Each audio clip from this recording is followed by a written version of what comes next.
Good evening, everyone, and welcome to the regular council meeting for September 23rd, 2025. I'll call the meeting to order at 7:01. I would like to remind the members of the public in the gallery during a council meeting to adhere to the conduct set forth in the council procedural bylaw and displayed near the entrance of council chambers.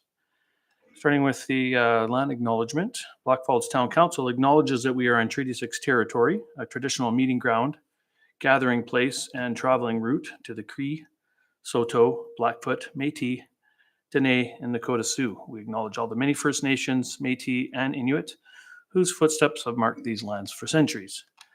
Starting with the adoption of the agendas, Council has had the chance to review the agenda for tonight's meeting. Are there any additions or deletions? Councillor Pell.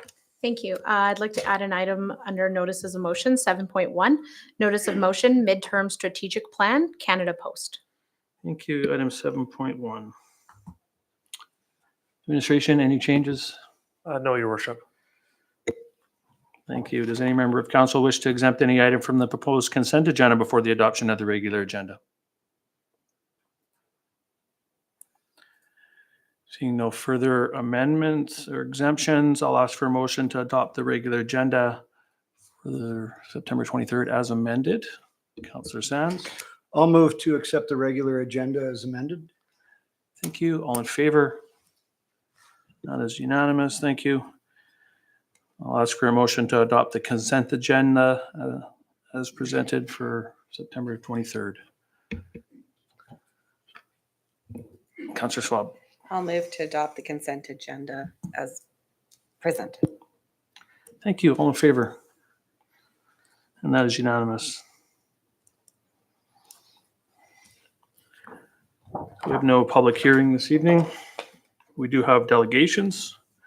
First delegation, I will welcome the Blackfalds Senior Club for their annual update. Welcome, Glenda.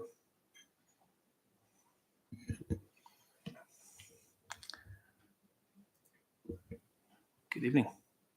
Hi, all, Your Worship, your council members. I'm Glenda. I'm the Vice President of the Seniors Club. We have our President, our Secretary, several members here to just support me and be thankful for everything you've given us and let you know what we've done for this year. So the Blackfalds Seniors Club welcomes all 50-plus individuals. We provide a meeting place 2 to 3 times a week for an afternoon of various activities, games, and visiting, and coffee with a snack. We have several potluck and lunch activities throughout the year. Our activities promote physical and social opportunities for all abilities. We have over 75 members. On the regular club days, we have a mix of floor curling, carpet bowling, and various card games. Our members are also free to just visit if that is what appeals to them. From September to June, we meet Monday, Thursday, and alternate Wednesday afternoons. We meet once a week through the summer and play games outside when the weather permits. When we host the jam sessions on alternate Thursdays, we have folks from all over central Alberta coming to play, dance, and enjoy the afternoon. We have had 100+ on some occasions. The donations from those that attend have allowed us to provide our regular meeting snacks and coffee free of charge for our members. We celebrated our 50th anniversary as a club with an open house during Seniors Week with over 100 attending. And we were also supported in this by FCSS, so it was a wonderful collaboration. Our objective for the coming year is to continue to provide a welcoming place for seniors. This year, Blackfalds Smiles chose us as the recipient of the Community Barbecue Fundraiser. Because of this, we will not have to charge any membership fees for the coming year. Last Christmas season, we hosted 2 events in partnerships with St. Greg's. 2 groups of grade 4 students came to the community center and took part in our games and visiting. It was enjoyed by all. There are no funds available for busing from the school this year, but due to the funds from Blackfalds Smiles, we are liaising with St. Greg's and we're going to bring all 4 grade 4 classes over in probably February or March to enjoy our fun again. So that's a real hit for us. We've also been approached by the Iron Ridge Junior Campus Band to come and play for us. We still, however, hope to make the building more handicapped accessible by improving the ramps by the entrance doors. There is still just a curb there, and it makes it very difficult for wheelchairs and walkers to get in.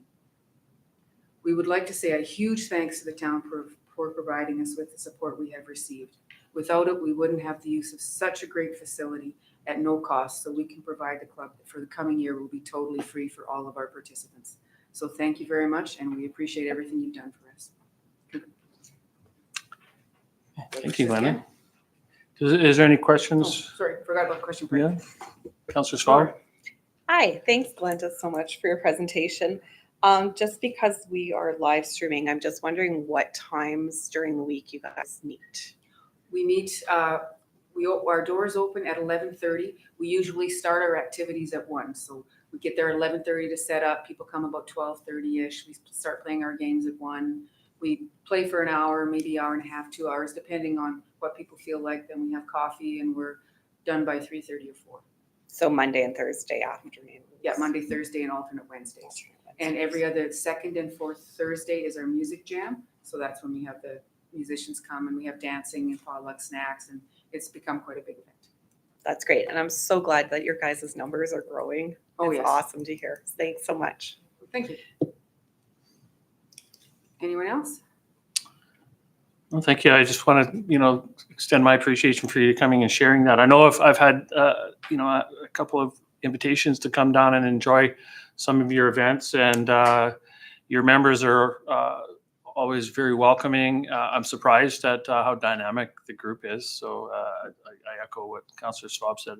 I'm really happy that that your club is growing and thriving in our community, and I appreciate that that it's become a good partnership between the town and your organization. So Well, thank you Thank very you. much. And if anyone wants to pop in, feel free. At wonderful. any time. Thank Thank you. you. And our second delegation, I'd welcome Chris. Chris came from the Blackfalds Food Community Hub for the annual update. Evening, Chris. Good evening. Thank you for having me, Honorable Mayor, council members. Sorry, I'm short. I heard you. No one noticed, I know. As you're aware, the Beyond Food Community Hub, that we offer multiple programs within the community to assist when people are facing insecurities. Would really help if I put my glasses on too. Today, I just want to kind of highlight 2 of our most prominent services, the monthly food hamper and the weekly lunchbox school program. It's important to note that we don't approach food insecurity and those living below the ability to establish that security in a carefree manner. Rather, along with partners and other agencies, we follow a clear path to assist people to move towards food security. When we look at this slide that is up there, you can see there's 3 stages that we kind of base all of our actions off. The first one is the short-term emergency food. This we realize is like a Band-Aid. It's the essential where you're meeting people where they're at with their critical needs at that moment. It's not something that is always sustainable simply because of the needs that come in. And so we have to look beyond just that quick one, which goes into stage 2, where we look at capacity building, community initiatives, and supporting individuals. In these ones, when you look at it, we have our choice market programs. When we're doing community initiatives or the capacity building, our programs are no longer operate just by come in, pick up a hamper and go. They actually come in, we set it up so that it's a choice market. They are in there for a while, some of them for probably a half an hour.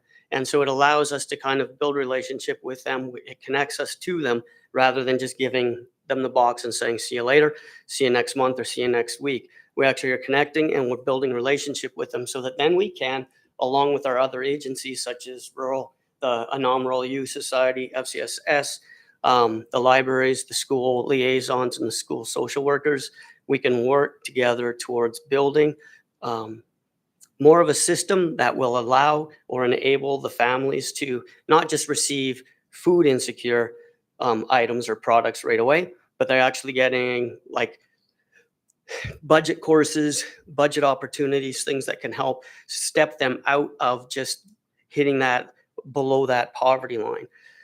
Then it goes into stage 3, where we will work talking with MLA, MP, and we have with the town of Blackfalds and councillors at different times to address policies and conversations that are around the hunger-related issues. These are issues that go beyond meeting the short-term needs and into progressive ideas that reduce such needs within our community. I think that when I look at this one, I'm going to show you here somewhere. There. This is our volunteer base, and this kind of highlights and illustrates the community buy-in that we have. In the course of a month, when we have 291 volunteer hours donated, given, spent there, it's the average of 7.5 weeks at 40 hours, which I know doesn't fit into a month, but there's overlap, obviously. So since January to now, we've had 2,326.5 hours. It just really highlights the buy-in to the commitment that we have to see people, not just, like I said, in the immediate, but also to step outside of that place of poverty. The food bank has developed a strong supplemental support role within the community, filling a critical gap. This gap is not a luxury, but it's a necessity for residents facing tough times. There's a reason I sent you guys two little quick things that just came in last week, actually. And one, a father of 3, says to us, "Without this food bank, I would not be able to feed my 3 children. The best thing that has ever happened to Blackfalds. I work 2 full-time jobs and still can't afford food. Your help has made my life easier." And I would go beyond just easier. And I would say it moves into the place of actually living and surviving. It's not just the simple thing of easier, but being able to walk confidently, to have his children educated. Well, we'll get into that in a little bit here. Being able to learn better is what I mean, not by just saying educated. When we look at our services, 4.5% of Blackfalds population access our service each month, showing the significance of such programs and services. And when we look up here, I'm not really dry. So we have monthly hampers, 97 boxes per month on average. And so the monthly hampers, they come in and they get stuff that is designed to last between 5 to 7 days, depending on obviously eating habits and number of families that they have in their house, or number of members in their household. 97 boxes per month, which is feeding 305 people per month. So it's a significant bit. And then when we look at the lunchbox numbers, so this monthly hampers is every month, the lunchbox is every week. And so when you look at that, it's 197 children per week on average that we're feeding, right? So that's 320 boxes per month on average. That's a lot of product that is going out. And that's a lot of households that are being impacted within our community that clearly need our services. When you look at that, think that it's 4.5%. This is an interesting one. So the client, let me just make sure I'm on the right one. Yeah. So the client is the one that fills out the registration for us. So everybody that comes in, they have the registration. This is the one, and there's 2 things that I want to highlight off of this. I better get my notes here. The first one is 16% of our clients that come in and fill in are seniors. This is up dramatically from 5%, I believe it was last year. It's such a complicated issue. And then we look at even more when we talk about housing and the needs that are surrounded about that. The second chart, so we're looking at this, and that's the green at 16%. Now, those clients' partner is 20% within the seniors range. So that's between, so the client's the primary, and then their partners, the other ones that's on the form. So you have 16%, and then you have 20% that are seniors that are needing to access our services every single month. Another interesting fact is when you look at the clients, and then you have 42%, which is between 36 and 50, the age of between 32 and 50, 42%. But then when you jump down to the age group of individuals, you see that 36% of those individuals are children. That's like a high stat to see that many children needing to access our services in such a, 12,000, just under 12,000 people population. Community impact is felt when people's basic needs are met It reduces strain on other local services such as healthcare and policing. With the number of children we serve, food security for them leads to better educational and health outcomes. I've sent you the budget for you guys to have a look at, and kind of coming to you boldly tonight and asking the town of Blackfalds to consider an annual contribution of 15% of our budget to ensure we can continue to meet community needs. Why? Long-term stability to plan and sustain services each year. A healthy community equals a stronger town. Food security supports workforce stability, school performance, and community well-being. The pride in Blackfalds, a town that invests in food security, shows it values all its residents, especially the most vulnerable. And shared responsibility, the town's financial contribution signals leadership and commitment, encouraging other partners and donors to follow suit. So with that, I would like to once again thank you for the opportunity to present and for the support you have shown. And together we can ensure that no one in Blackfalds goes hungry. My mouth is dry. Thank you, Chris. Yeah. We can tell you put a lot of passion into this, so I appreciate that you can get through that with before the mouth dries out. Deputy Mayor Coulter. Oh, sorry, Councillor Sands first. Thank you. Through the chair to Chris, thank you for this.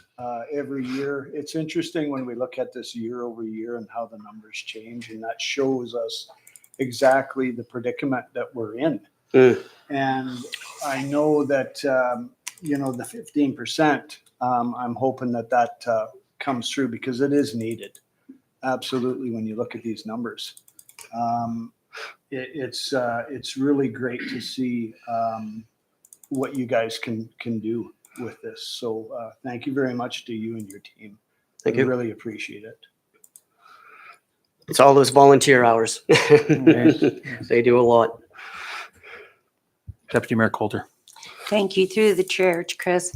I'm just going to ride off of what Councillor Sands says. You guys have done an amazing job since you've taken over, and just the places that you're going, the numbers that you're helping, the support you're giving. And I'm hoping that we're at budget time, they're able to do the dollar amount that you requested as well.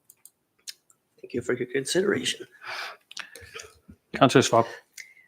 Thanks to your organization so much for providing food for our people that are most vulnerable. I'm wondering, because you never touched on some of the other services that are offered through the food bank. Yes. How are they doing? The community kitchen part of it is still very slow. We are aiming at doing one event a month right now, and that's simply because of funding. We probably are short, I would ballpark $20,000 to $25,000 of material needed, like equipment that we are needed in order to see all of the programs operate that we want to see there. We're wildly short on stuff. Our giving gowns does not, we probably have about 150 gowns up there right now. And unfortunately, I've probably only seen about 3 ladies come through. So that is one that we are trying to get more in touch with, particularly the high schools, to make sure that they are aware of that and working with their social workers so that it can be promoted. The pet food bank is always runs out. It's one that is always low. Our period products, right, with the feminine stuff is another challenge. That one is always really low. I was very glad to see that Shoppers was doing a drive earlier, like the last month or whatever. And so I'm waiting to see and hear back from that.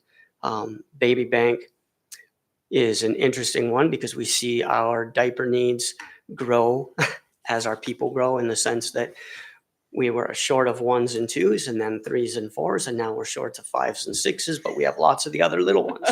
And so as obviously the babies grow, so there's the need change there. So they're all going very well.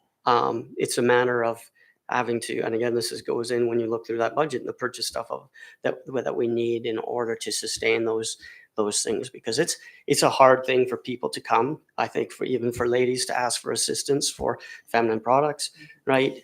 Pets are we know are wildly favored for people for companions, and particularly even with the number of seniors that we have seen started to use our service, a lot of them have pets as companions, and it just keeps the need going up. So Thank you I think so that's all much. of them And off the top then of my head. I know you have a fundraiser coming up Yes. in October too. Do you want to give a little push for that? Absolutely, we would love it. So far, it's our highest sales yet. We're almost at 100. And one of my tasks is not only putting charts together and running the food bank, I get to build a Plinko board, a large one, because the Price is Right's going to be played there. We're having a wonderful selection of 6 soups this year, which will include, always try to make sure that we have like the gluten-free and veg one that is there. Dad and I were just planning those 2 nights ago, so it looks spectacular. There will be probably the Western Canada's best clam chowder that will be there this year, which we haven't had for a bit. So ticket sales are going well. Still want more people. The grand prize is the, trying to think of how we worded it, but doesn't matter. Grand prize of it all for the games, the Price is Right games that we go through, is a trip for 2 helicopter ride around the Three Sisters in Canmore. So it's definitely worth coming out and playing. Thanks so much, Chris. I appreciate it. And Chris, and just so everybody that might not know what you're talking about, that's the Empty Bowls Yes, thank fundraiser you, on Jamie. October 18th. And I thank you, Councillor Schwab. I was going to ask the same thing, but I know that as we get closer to the holiday season, that's where you do, I think, probably the bulk of your fundraising. So the Empty Bowls would Yes. just be kind of the beginning of that season. Yes. What are some other notable events that you focus on that maybe some of the people that watch this or that are in the gallery can pay attention to upcoming? So we have coming up on October 4th, we have Stuff a Bus that we do in partnership with the Catholic School Division bus drivers. And so those are going to be happening twice a year, and that both grocery stores. So we have the one on October 4th, and then we have one that we will plan for in the spring as well. Those are big hits. One of the large food drives that actually happens, it's not so much a financial one, but is the Fireman's Santa Parade, which I don't have the dates for that yet. But that one last year brought in about 10,000, I think just over 10,000 pounds of product, which if you use the Canadian Food Bank standard, they base their rate on $3.64 a pound. So that's a substantial amount when you look at, even if you correlate it to the finances. So those are our largest ones that we have.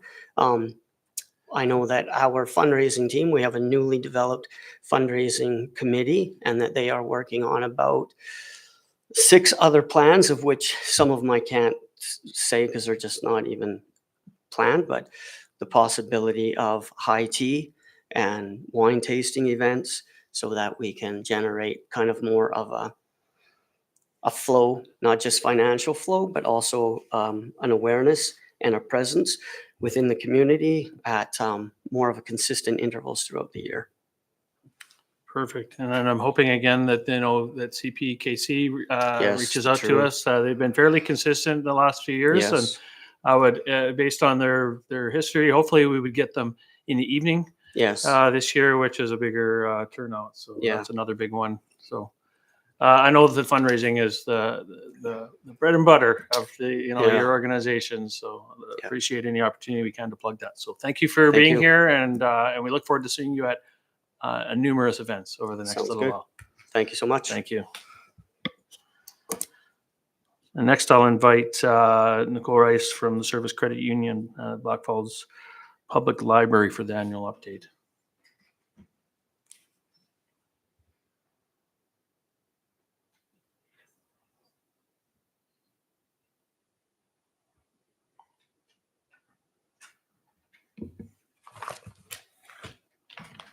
Oh, is it working now? Oh, sorry. They told me it was, yeah. Okay, so good evening, Your Worship and members of Town Council. My name is Nicole Rice, and I'm the new library administrator for the Service Credit Union Public Library. Through the support of Town Council and the hard work of town employees, Blackfalds now has one of the most beautiful libraries in central Alberta. The bright architecture, Sunlit meeting rooms and community-friendly spaces make this library an important community gathering place. And while the library is, of course, about books, information, and learning, the most important thing that the space and the employees offer is connection. We have had 39 sessions in which struggling readers connect with volunteering teens so they can read together. We bring seniors out from their homes twice a week to play cards and connect with 15 or more friends. That's 67 social opportunities for Blackfalds seniors in a single year. We have connected over 2,000 kids with healthy snacks. Some of our teen volunteers and program attendees have connected with new best friends they wouldn't have met anywhere else. We have helped connect the homeless to housing. We have helped adults connect with new friends. We have connected over 985 teens to one another in 232 programs in a year. We have connected over 8,000 children to one another in 751 programs in a year. We have connected countless numbers of people with over 34,000 resources they wanted or needed, and none of this has come at any kind of cost to our patrons because of the funding you provide. At the Blackfalds Library, connection to resources, to fellow humans, to programs, and to professional help is and will always be free of charge. The Blackfalds Library is an organization that has the potential to touch the lives of everyone from conception to death. We have books on fertility, grief, death, dying, cancer. We provide programming for babies, expecting moms, teens, tweens, children, adults, and seniors. We bring our programming to the community by taking part in LGBTQ2S+ programs in the junior high, and we have given organizations like the Homeschoolers Group the ability to do 10 classes to support their teaching and their children's learning in Blackfalds. Like the rest of Blackfalds, the library is continually getting busier. In 2023, we had 50,240 visitors in the library, and in 2024, we've had 55,048 visitors. That's a growth of 9% in a year.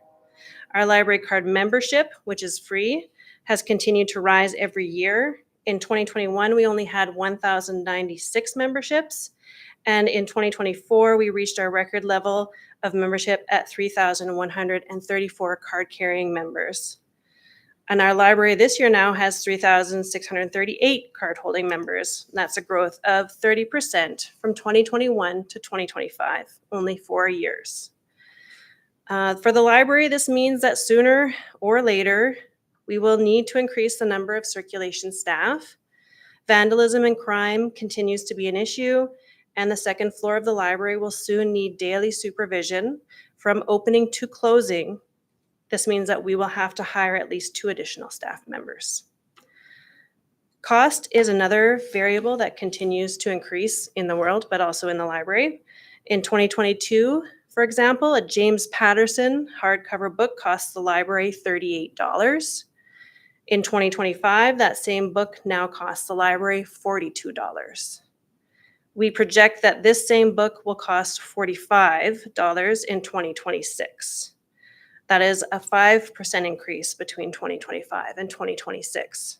This increase does not account for tariffs, as tariffs so far have had little effect on the costs of books. This is merely inflation. Unfortunately, these price increases trickle down to our patrons. We now spend the same amount of money on far fewer collection items, and our collection is at over 10,000 items. So there is quite a bit of money invested in it. Currently, the town's funding has ensured that the library has enough staff to provide the community support and programs necessary for Blackfalds. Our circulation staff don't just sign out materials, they train people on the computers. They provide support and supervision to those children who spend upwards of 8 hours a day at the library. Our front staff works hard to ensure that the kids who come to the library are safe from bullying and harassment. Throughout my 7 years at this library, we have had many kids who use the space to escape unhappy situations at home. Some have older siblings who bully them relentlessly. Others live in houses that are too cold to hang out in, so they come to the library. We have children who stay in the library for 8 hours at a time. Sometimes they go home for food and come back with their food. Sometimes they survive on whatever snacks the library can provide. We have had parents assault their children at the library, and we have separated them and called the authorities. We have had parents bodily grab their teen and carry them out of the library, and we have called the authorities. One man accused a room full of teens of stealing his wallet. The staff stood between this man, who was reportedly under the influence of drugs, and the teens until the police could escort him out. We have had patrons stalking staff within the library. We had this person banned before it turned into stalking outside of the library. We have had people paint our bathrooms in food bank food, and that's the least of the things that they've painted our bathrooms in. We have had kids engaging in sexual talk with adult men on their speakerphone. We've had drug addicts not out on our floor. Bullying, violence, and general nasty behavior between kids at the library and adults. We faced it, dealt with it, and overcame it all. Our front desk staff are key in connecting patrons to the resources they need, to the information they are looking for, but more importantly, they are key in keeping the children of this community safe. And that's an invaluable service for Blackfalds. This is the greatest contribution that the library has made to the community thus far. A safe, welcoming space in which people from all walks of life can connect to one another, connect to information and to resources without spending a dime from their own pockets. Without the funds from the town, we would not be able to keep this library a safe place. We just wouldn't have the staff. With a projected 1% increase, we can maintain most of our services. Our collection building budget, in which we buy resources for the community, will be decreased. Our programming supplies budget will also be decreased. At 1%, circulation staff have to pick up cleaning duties that the cleaners do not have time for. Administration has to help our programming staff in the supervision of the second floor. We will not be able to increase our collection size because we cannot afford more bookshelves. As it stands right now, we have found free shelves from Red Deer Public Library that may not be pretty, but the price is right. At a 2% increase, we can recover the free shelves, increase our staffing, and get our janitor staff more hours. Our collection budget will be back up to its former levels, as will the program supplies budget. With this in mind, we humbly ask you, Town Council, to give your support in helping us create connections in our community by giving the library a 2% increase for 2026. Thank you for your time. And if you have any questions, I'll be happy to answer them. Thank you. Questions or comments? Councillor Schwab. It seems like your staff have a lot of extra things to deal with. Do you have supports for them, like different types of trainings to deal with the different individuals that have been in that library? We are looking for more training in that area. We have asked, I think that the local, they're not the police, but they're the other bylaw. Yeah. He has built a program for us to de-escalate situations. We've also had some training through Parkland Regional Library, but we would like to provide more training for the staff. We just have to fit it into our budget. And then I don't know of other libraries, but do we need a security guard in there? Like, if safety is an issue? Safety is an issue on and off. It's tricky because we're slow, and then it feels like everybody's in the bathrooms throwing stuff around. Or I think that last year was probably the worst year with some of the parental violence and that kind of thing. We've developed a no, like, one and done, you're out. And we have increased our bannings. So we will, you're gone for a day, now you're gone for a week, now you're gone for a month. Now we're calling the police and we're asking for a lifelong ban, because being strict seems to be a good way of cutting down on things from the start. So I think, I don't want to say we need a security guard right now, but I wonder if in conjunction with the arena, that might be something that they also want to look at, because there's Okay. been a lot of stuff happening over there too. Perfect. I just want to thank you guys for all of the work you have done in our community, for being there to support the children of our community and the adults too. Yeah. Like, it's changed so much in the 25 years that I've been a part of this community, and it's amazing to see. So I'm so glad that the programs are working, and I can't wait to see what else you guys do. Yeah. Thank you Thank so you. much. Deputy Mayor Coulter. Through the chair, thank you, Nicole. It's the amount of things that the library has done, and before you came in to be the administrator, you worked on a lot of programming and stuff like that. You brought a lot of things to the library. I'm just got a quick question. With the 2%, does that give any leeway to be able to increase training or anything in that, or is that just to abstain what's needed? I'd have to revisit the budget, but the hope is to increase training. Yes. Okay, so when you come to present for in regards with your budget, Yeah. seriously look at to ensure that there's like your staff is getting stretched. Yeah. So it would be ideal to have some kind of training put into place and stuff like that. So I Yeah. would just make sure it works into your budget so that us as council and the town can support everything that you do in the library and all the struggles you go with. Thank you. Councillor Pell. Thank you. Through the chair to Nicole. Hi.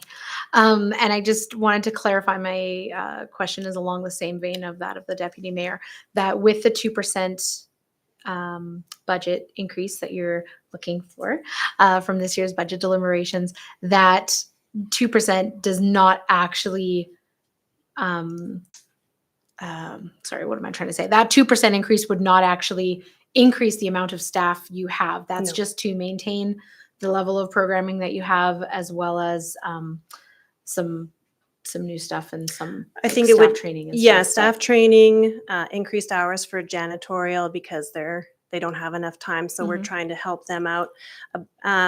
If we could increase hours of our staff, we might be able to sneak some of that in under the 2%, but by no means would we be able to afford any more new That's staff. yeah. Wonderful. Thank you for that clarification. Thanks, Nicole. Now, it's been a little while, a number of years since the library removed fees. Mhm. I'm sure this is a discussion that the board has in the past. And I'm sure that there's a fine balance between, having fees, and then if you have fees, you have less members and Yeah. less ability for some people to afford that. What has been the conversation around the fees? Would it be beneficial in any way, do you believe? Fees are a barrier, especially in a town like Blackfalds. As soon as you put fees in, your membership levels will drop. It's just the way it is. I do believe one of our really senior members of staff remembered when they did abolish fees that the town had paid for it. So we're not really sure if that meant in perpetuity or if it was just we're not really sure what happened there. So we'd have to have that conversation. But we have talked about putting fees back, and I do think it would be a barrier to a lot of the people in this community, especially children who need resources in order to broaden their horizons or who have different lifestyles than their folks. Yeah, no, I understand. And realistically, a lot of the use of the library is beyond taking out resources, right? Yes. So, you don't gain anything, I don't believe that fees ever restricted anyone from coming in and spending time in the library. I think No. the fees would only allow someone to take resources out of the library. So Yes. I understand that there isn't necessarily a direct correlation between if you have fees and then being able to offer much more for the users. It's an important resource for the community. Even at the provincial level, there's always debate Mhm. and fight to maintain funding for public libraries. I for one, anytime the discussion comes up or a resolution at the provincial level I fully support the concept of the province better funding the libraries, because unfortunately it's the municipalities that have kind of made up that gap, and it's difficult. We end up having to increase and pass on those costs to our residents, which, as we've heard from different organizations tonight, the need is always growing, but it's clearly a valuable resource to the community. So I appreciate the work that you do, and I hope it's a good discussion during budget as to what we can do to help. Thank you. Deputy Mayor Coulter. Sorry, I have one more question for you, Nicole. In regards to your programming, you don't what types of programs and items would the library charge or ask for some kind of support when somebody comes in and does it? Or is that solely supported by the library funds? We've never charged for a program since I've been at the library, and our mandate has always been to keep things free. So if we had brought in, say we had a paint night with a professional artist, we would use grant money to pay for her fees.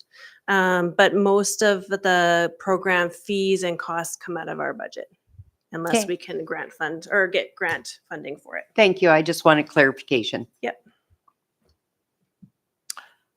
Well, thank you for coming and speaking to us this evening. Thank you. Okay, we're going to move into business items now, starting with item 6.1 being request for decision on bylaw 1337.25, being Valley Ridge Estates Phase 6B, second and third reading.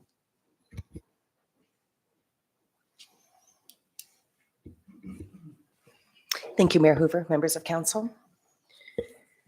The bylaw before council proposes to redistrict part of the Northwest 273927 west of the 4th in the Valley Ridge Estates community from the current residential single dwelling medium lot district and public facility district to residential high density district R4 and Parks Recreation District PR to accommodate a comprehensive townhouse development consisting of both side-by-side and stacked townhouse units as a single ownership. The anticipated development will be very similar to the type of development currently under construction east of the parcel. Council gave first reading to the amending bylaw at the June 24th meeting and held the public hearing on July 22nd. Upon closing the public hearing, council set consideration of second and third reading for this evening's council meeting. The boundary of the proposed Parks and Recreation District council is considering this evening differs slightly from what was originally received first reading and was advertised in the public hearing notifications.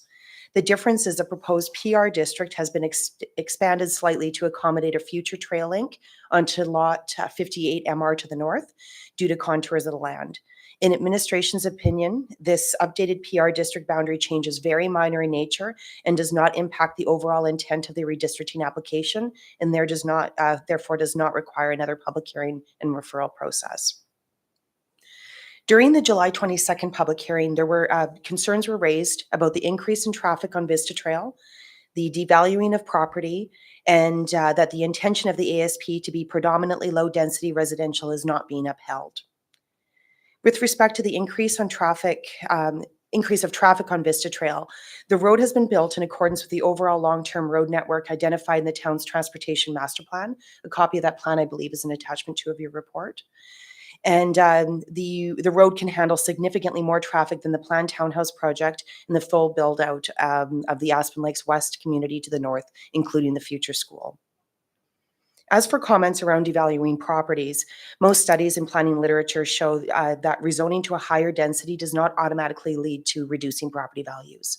In many cases, higher density housing can bring on new amenities enjoyed by the larger community. For example, in this case, the community will have a trail going along the south, skirting along the western boundary and along the north. That will be added into there.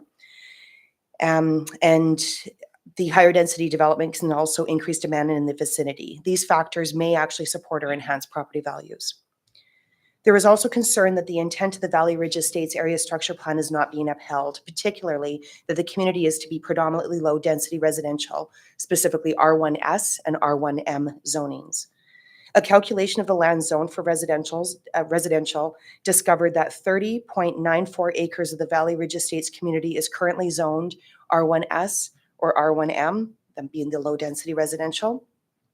And if the rezoning application before council is passed, a total of 16.877 acres of the Valley Ridge Estates community will be zoned R2 and R4, more of your higher density residential zones. This calculation confirms that the intent of the Valley Ridge Estates Area Structure Plan is being predominantly zoned low density residential is being upheld. Administration is supportive of the proposed redistricting as it meets the following town statutory plans, policies, and focus areas.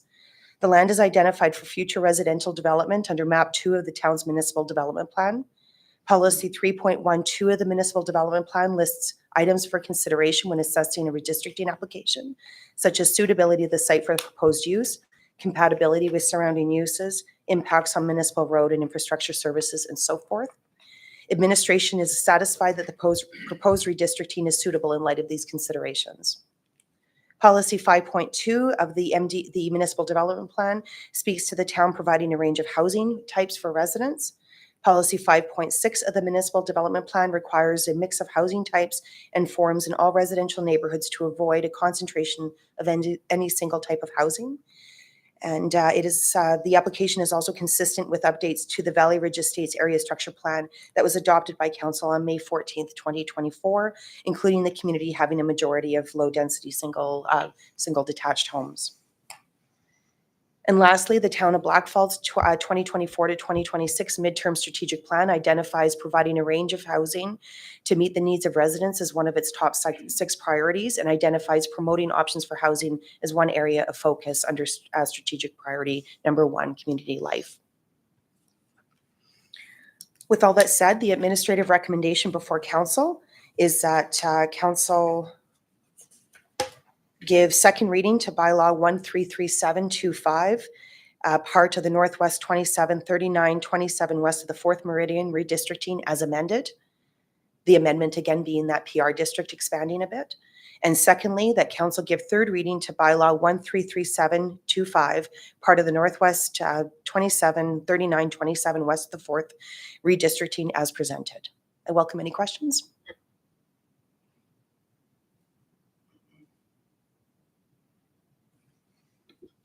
Councillor Sands. So I just, thank you, through the chair to Manager Tekel. Just to kind of go back over this, I was not in favor of this to begin with. However, I know that we're a little late on the ball here, and we should have done something during the hearing when we were looking at the area structure plan. Is that correct? And that would have been the time to knock this down. Is that correct? Through the chair, that is correct. Yes. Okay. It's just, yeah, I was not in favor of this, but the thing is I know that we must follow what is laid out now, because we don't want to cost the municipality in any way. That's something that I guess that moving forward, we're going to have to make sure that we jump on and make sure that that's very important when we're putting area structure plans in place, that the residents are aware as well that this is the time that we need to look at these things so that we can take care of it then. So thank you very much.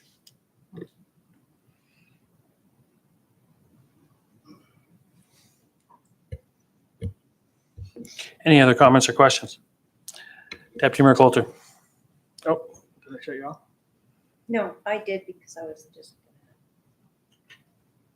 Councillor Pell. Thank you. I would just like to announce that because I was absent from the public hearing on July 22nd, in accordance with Section 184A of the MGA, I must abstain from voting on this bylaw this evening.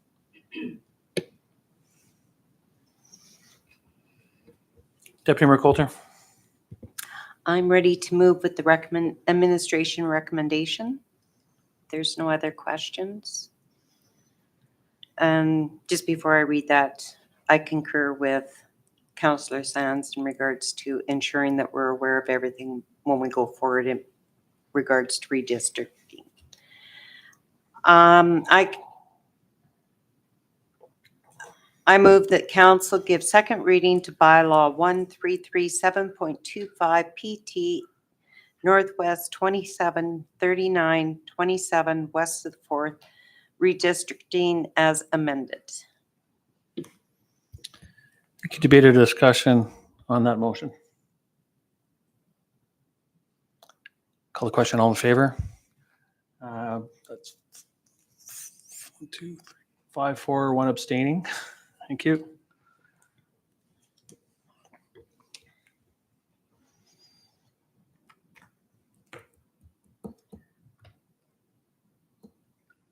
Someone prepared to make third and final reading?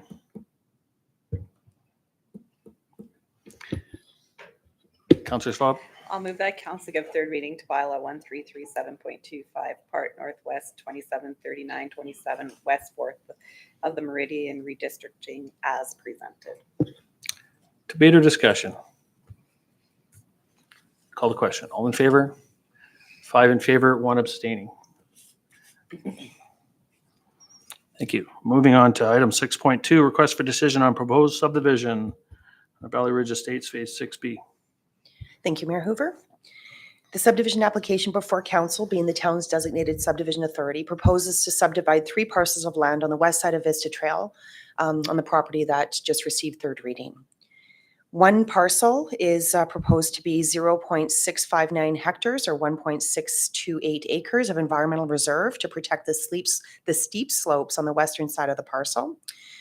Another parcel is 0.305 hectares or 0.753 acres of municipal reserve to abut the environmental reserve to accommodate a future trail link and to provide adequate development setbacks from the environmental reserve parcel. And one 3.36 hectare or 8.302 acre parcel intended to accommodate a comprehensive townhouse development under a single ownership. A copy of the subdivision application and the tentative plan of subdivision is included in your report. The subdivision plan before the authority differs slightly from the plan that was referred to adjacent landowners, local authorities, and agencies. The difference, again, being that proposed MR parcel that has been slightly increased to accommodate the future trail link onto lot 58 MR to the north. That change was necessary due to the contours of the land. The updated subdivision plan was not re-referred out because the change is very minor in nature and does not impact the overall intent of the subdivision application. The parcel subject to the subdivision application has been redistricted to Parks and Recreation District, which is applied to the proposed environmental reserve and municipal reserve parcels. And the residential high density district, the R4, will all of which are in accordance with the direction contained in the Valley Ridge Area Structure Plan, will accommodate that townhouse development on that larger piece. Section 6541 of the MGA, Section 9 of the Matters Related to Subdivision Development Regulation, and Policy 3.12 of the town's Municipal Development Plan all contain considerations the subdivision authority must take into account when making a decision on an application. Administration is satisfied that the application satisfactorily meets the required criteria, and analysis of each of these considerations is provided in your report. Notification of the subdivision was sent to adjacent landowners and all local authorities and agencies required by provincial legislation. Canada Post, TELUS, Lacombe County, Rogers Communication, Alberta Health Services have no concerns or objections. Fortis advised that no easement is required, and ATCO Gas provided a list of conditions to pass on to the applicant. Alberta Transportation and Economic Corridors confirmed that they grant approval for the subdivision authority to vary the requirements of Section 18 of the Matters Related to Subdivision and Development Regulation. The authority should note that while this application does not have any immediate financial implications to the town, a future development agreement will involve negotiations to determine cost sharing for the trail planned along the eastern boundary of the site. The recommendation before the authority is that council, being the subdivision authority for the town of Blackfalds, is satisfied that the proposed subdivision meets the relevant considerations and moves to approve the subdivision of a 0.659 hectare or 1.628 acre environmental reserve lot, a 0.305 hectare or 0.753 acre municipal reserve lot, and a 3.36 hectare or 2.302 acre lot out of part of the Northwest 273927 west of the 4th Meridian, subject to the following conditions. That the subdivision plan is registered by plan of survey. Secondly, that all outstanding property taxes are paid or satisfactory arrangements are made with the town. The third being that the developer enter into a development agreement concerning the servicing and development of the subdivision and payment of offsite levies. And that the owner developer register utility easement right-of-ways as per the requirements of the town of Blackfalds or utility companies concurrent with registering the subdivision plan of survey. I welcome any questions.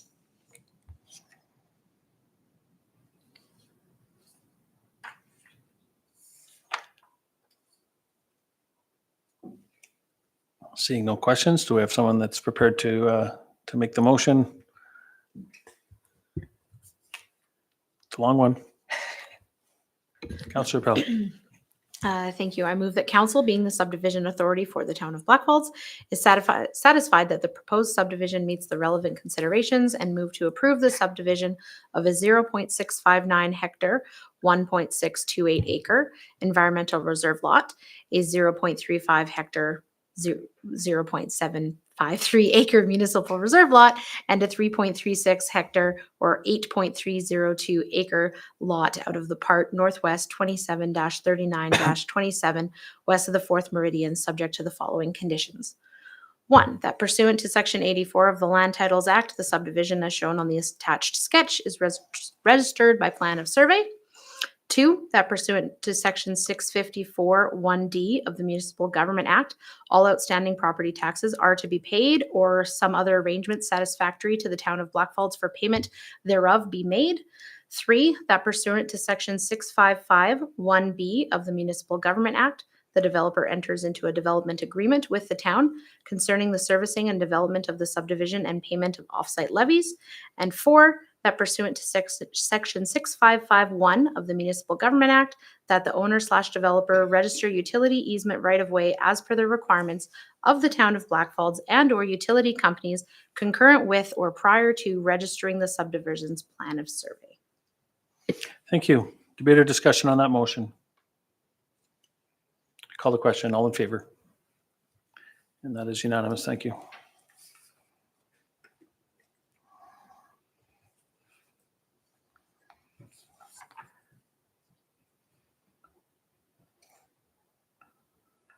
Moving on to item 6.3, being a request for a decision on bylaw 1338.25, being the Valley Ridge Estates Phase 6B road closure bylaw. Yes, same property, different bylaw now.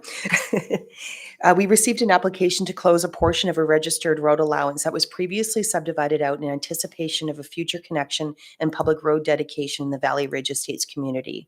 This roadway stub isn't needed anymore because the vision for the property has changed from individual private lots accessed from a public road to a single site development access through a private road. As such, administration is supportive of the road closure application. There is a prescribed process for road closures when a municipality other than a city wants to close a portion of the road. The first step is preliminary referrals to Alberta Transportation and Economic Corridors, utility companies, and adjacent landowners.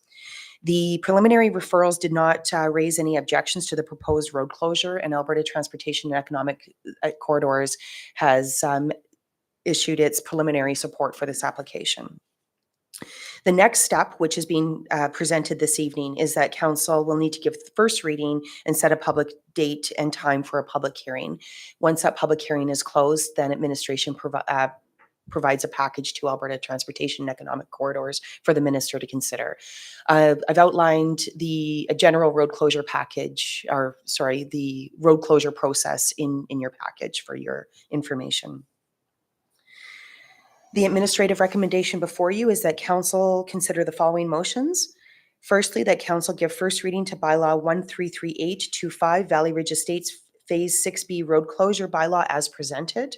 And secondly, that council set a public hearing date for November 25th, 2025 at 7 p.m. in council chambers. Thank you. Questions or comments?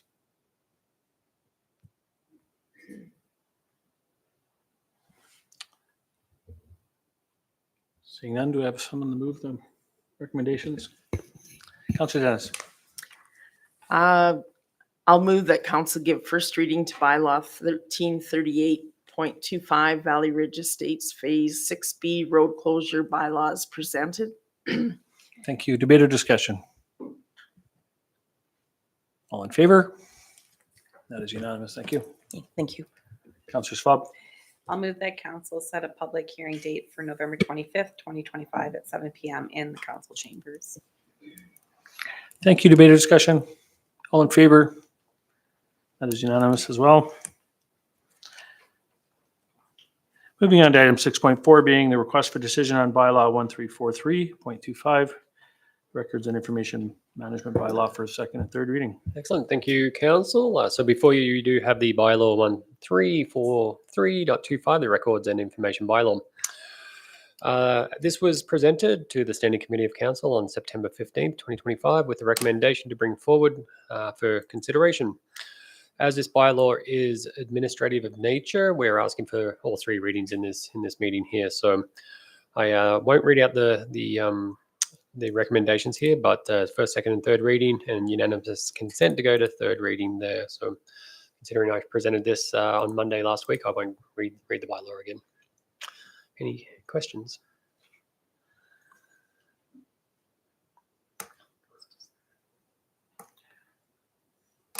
Sorry, I don't have it on my screen. I'm just having to scroll here a little bit here.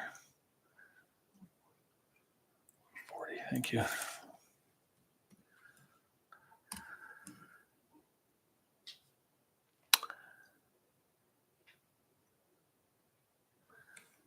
Councillor Schwab. I'll move that council give first reading to bylaw 1343.25 records and information management bylaw as presented. Thank you. Debate or discussion? All in favor? That is unanimous. Thank you.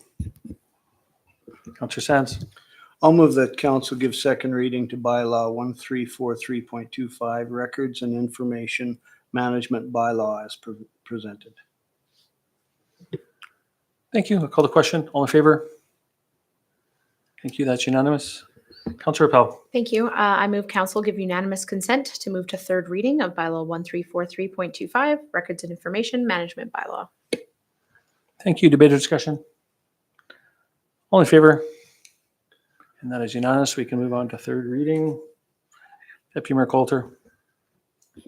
I move the council gives third reading to bylaw 1343.25 records and information management bylaw as presented.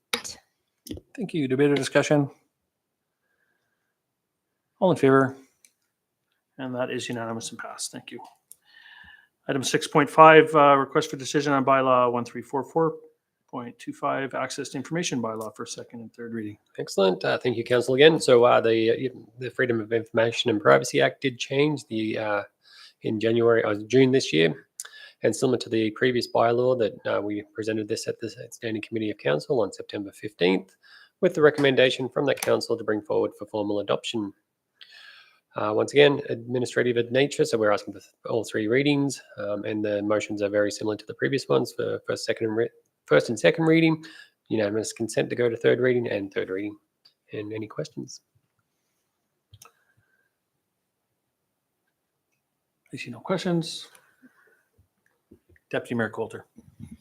I move the council gives first reading to bylaw 1344.25 access to information bylaw as presented. Thank you. Debate or discussion? All in favor? And that is unanimous. Councillor Schwab. I'll move that council give second reading to bylaw 1344.25 access to information bylaw as presented. Thank you. Debate or discussion? All in favor? That is unanimous as well. Thank you. Councillor Sands. I'll move the council give unanimous consent to move to third reading of bylaw 1344.25, access to information bylaw. Thank you. I call the question. All in favor? And we do have unanimous consent. Thank you. Councillor Appel. Thank you. I move council give third reading to bylaw 1344.25 access to information bylaw as presented. Thank you. Debate or discussion? I call the question. All in favor? And that passes unanimously. Thank you. Moving on to item 6.6, being the council policy CP 190.25 for financial reserves. Excellent. Thank you again. So before you, you do have the financial reserves policy. There is a rewrite, basically, as presented on the September 15th. Once again, the key benefits of a robust reserve policy is financial stability and flexibility, funding for future capital projects and strategic initiatives, mitigation of economic downturn or unexpected events, continuation of essential services, and management of revenue and expenditures fluctuations. At the previous council meeting, there was some questions around the allocation of interest, which I hope I clarified there, but I'm open for any other questions. But administration recommendation is that council adopt the policy CP 190.25 financial reserves as presented, and I'm here for any additional questions.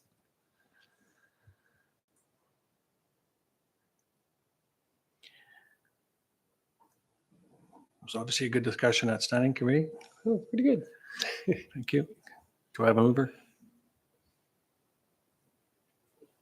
Deputy Mayor Coulter.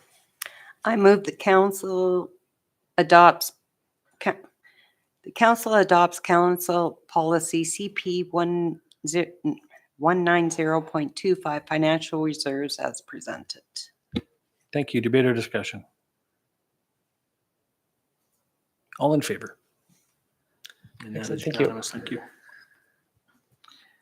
Moving on to 6.7, municipal service level inventory for FCSS. Thank you, Your Worship and Council. So we last talked about this at the Standing Committee meeting last week. After that meeting, as administration, so Kim, Sawyer, myself, we met with Trina and we wanted to clarify some things, and then we wanted to resubmit this to you to review. So we did want to clarify that the surveys were only sent to the organizations that provided program or service delivery to youth and seniors, as it was identified that there could be some overlap between those organizations and FCSS. And then we also included on page 5 of the recommendations and input summary that the report was amended to list the organizations that received and responded to the survey. And then we also included links to our budgets, the 2024 budget for FCSS, and the government or the provincial government submission in our annual report for 2024 as well. So we felt as though these would help with the metrics that council was questioning about. So we feel that this is a more solid, I guess, in-depth look at FCSS for municipal service level inventory. So with that, I have a recommendation below for council to consider.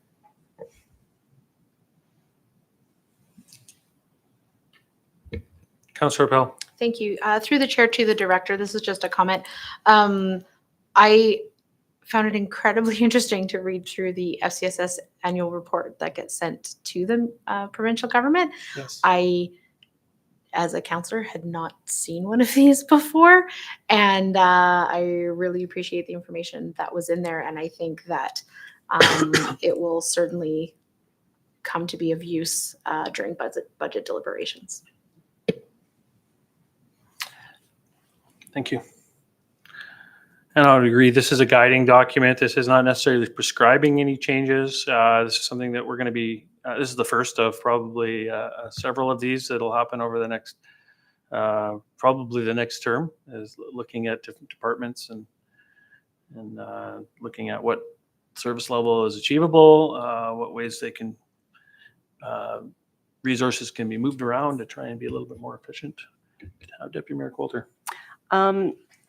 Just want to make a comment. It was very nice to see more information included so that we had better sort of working guidelines to go with. It, like Councillor Pell said, it was very interesting to see the reports that need to go in. And I appreciate that you guys did more of a detailed report for us. And I hope it continues because it sure makes it easier for us to understand. Well, anything further to that, I mean, the FCSS funding is something that comes up at every convention. whether that's the Alberta municipalities or FCM discussion around the amount of payback for every dollar that's invested in FCSS. I think it was $7 of return for the community for every dollar invested, which it's substantial, but it's an intangible. So seeing the report that's provided to the provincial government, in terms of the time and investment put into the community through FCSS, it has a big impact. But I mean, there's always ways that we can fine tune that impact, and I look forward to having those discussions. So that said, we do have the motion. This is just moving this forward into budget deliberations. Do we have someone that's interested in moving this? Councillor Dennis. I move that council accept the FCSS service level report and recommendations and summary of input as information as amended, and directs administration to discuss further at budget deliberations. Thank you. Debate or discussion? All in favor? And that is unanimous. Thank you. Thank you. And then finally, item 6.8 being the request for decision on the Treaty 6 land acknowledgement. Great. Thank you, council. So this is exciting. After so many months, half a year, I'd say, the draft acknowledgement is now before you for adoption. So we did bring this forward at the August 18th meeting, and council did direct this to a future meeting for adoption. I just wanted to point out that we did make a change to the spelling of 6. So typically we had been spelling 6 out, but in some a bit of research we did, we found that as part of the ongoing commitment to respectful representation and alignment with Indigenous naming conventions, we have updated the spelling from Treaty 6 territory to Treaty 6 number territory. This change reflects the commonly accepted format used by Indigenous communities and organizations, particularly in reference to Treaty 6 lands. The use of the numeral 6 and lowercase territory aligns with contemporary standards for acknowledging treaty lands in a way that is both accurate and culturally appropriate. So administration is recommending that council approve the revised Treaty 6 land acknowledgement with a formal unveiling on September 30th at the National Day for Truth and Reconciliation activities. And we do have the administrative recommendation there for council to consider. Thank you. Questions or comments? I'll just say that I appreciated being part of that process.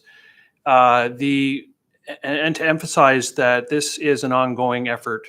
This is the first of the process of truth and reconciliation in our community, being just developing a land acknowledgement in consultation with our Indigenous neighbors and partners in an effort to be as authentic as we can. So I know that the committee moving forward will be in a different form and different people, but the intent was that this is just the beginning of an ongoing journey to just ensure that we're cognitive that this is not just a one and done process.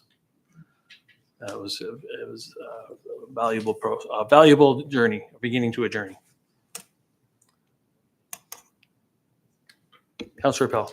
Certainly. I am proud to move that council approve the revised Treaty 6 land acknowledgement with the formal unveiling on September 30th, 2025, the National Day for Truth and Reconciliation, in advance of a public viewing of Remembering the Children, the Red Deer Indian Industrial School. Thank you. Debate or discussion? All in favor? And that is unanimous. Thank you. We do have notice of motion, item 7.1 being the midterm strategic plan at Canada Post. Thank you. Mayor Hoover, at the August 13th, 2024 regular meeting of council, a motion was passed to add Alberta Registry Services and increased services by Canada Post to action items under Strategic Priority 1, Community Life, Focus Area, Connect Residents to Services, and Services to Residents. Residents of our community continue to face challenges due to limited Canada Post services. Although administration and council have attempted to resolve these issues through email communication, our concerns remain unaddressed. Given the importance of reliable postal services to the well-being of residents and recognizing that this issue is reflected in the town's midterm strategic plan under Town Residents and Services, it is necessary for council to advance the matter through a formal letter to Canada Post leadership. Based on the above, I request that the following motion be considered at the October 14th, 2025 regular meeting at council, being that council write a letter to Canada Post leadership to voice our continued concerns, and that the letter be sent to the following: Doug Ettender, the president of CPC, Joel Lightbound, the MP responsible for oversight of Canada Post, Daniel Bellevue, VP of Health and Safety, Francois Colombe, who works with People and Safety, Wayne Beckles, the General Manager of Delivery and Operations, Steve Sinnott, Collection and Delivery Support and Planning, Christopher Watchhorn, Director of Community Service, Kim McKinnon with Collection and Delivery, and Ben McCutchinson, the General Deliverer of Operations, Prairie Region. Thank you. Thank you. This item will be coming back on October 14th, ideally. We do have one confidential item. So with that, I'll put us into a bio break at 8:17 for 5 minutes. Thank you.